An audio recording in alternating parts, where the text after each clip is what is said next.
চণ্ডীপুর গ্রামে রামু নামে এক কৃষাণ ছিল। সে খুব পরিশ্রমিক ছিল। রামু তার জমির উপরে খুব পরিশ্রম করত।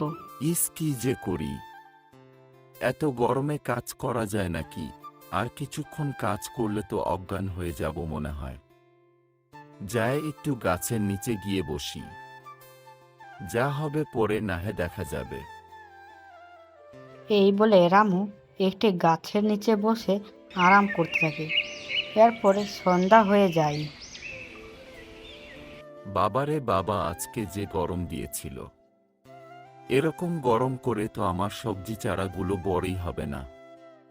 তাড়াতাড়ি আমার জমিগুলোতে চাষ করে আমাকে সবজি বীজ ফেলতে হবে। আর যদি সবজির গাছগুলো বড় না হয়, তাহলে আমাকে না খেয়ে থাকতে হবে।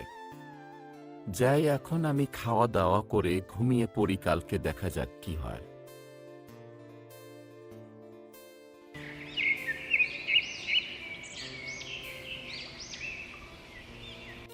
তার পরের দিন সকালে রামু তার জমিতে আবার গিয়ে খুব পরিশ্রম করে। এরকম পরিশ্রম সে দিনরাত করতে থাকে। এইরকম করে কেটে গেল 6 মাস। সবজিগুলো পেকে গেছে, সবজিগুলো কালকে বাজারে নিয়ে যেতে হবে। দেরি করলে হবে না, তাড়াতাড়ি সবজিগুলো বিক্রি করে দিতে হবে।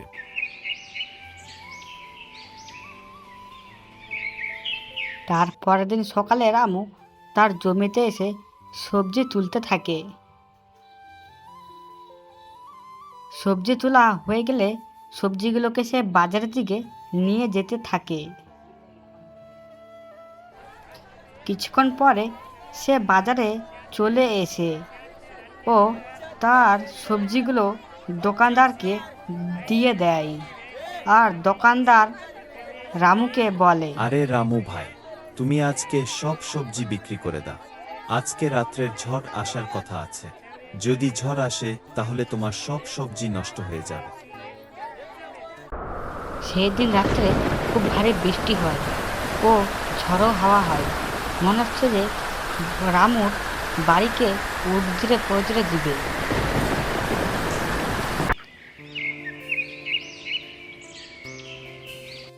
তারপরের দিন সকালে রামু তার বাড়িকে দেখে অবাক হয়ে যায়। রাত্রে ঝড় বৃষ্টিতে তার বাড়ি ভেঙে যায় ও রামু বলে, হায় হায় হায়, এটা আমার সঙ্গে কি হলো? এখন আমি কোথায় থাকব?